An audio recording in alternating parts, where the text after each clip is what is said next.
Kaya daw na sila nandun dahil nagtawag ng majority caucus.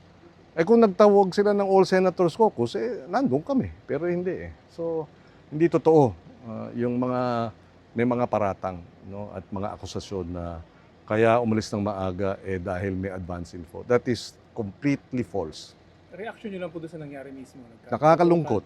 Hindi dapat nangyari ito. Hindi lang sa national, kundi sa international na balita. Ang tingin sa Senado isang lawless, di ba? Parang nagkaroon ng lawlessness sa Senado mismo na barilan pa.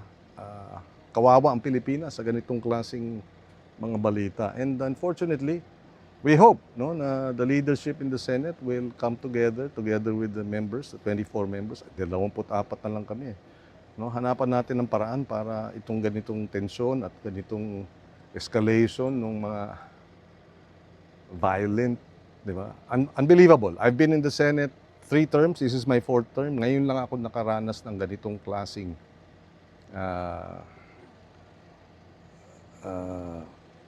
barilan na hindi ka pa I cannot believe it. Pero andyan na yan. So sana, no, how to regain the trust of our people, how to regain their respect, in fact, after what happened. No? And sa atin, the best way to do that is to work, to deliver on the services and the needs of our people. And yun ang dapat tutukan. Yun ang dapat i-priority. Kaya rin tayo nandito.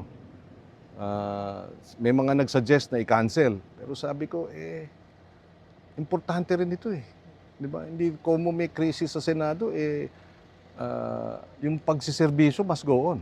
No? Sa dala-dala natin ang ilang mga suporta at siyempre suporta rin sa ating transparency initiative because we have to work.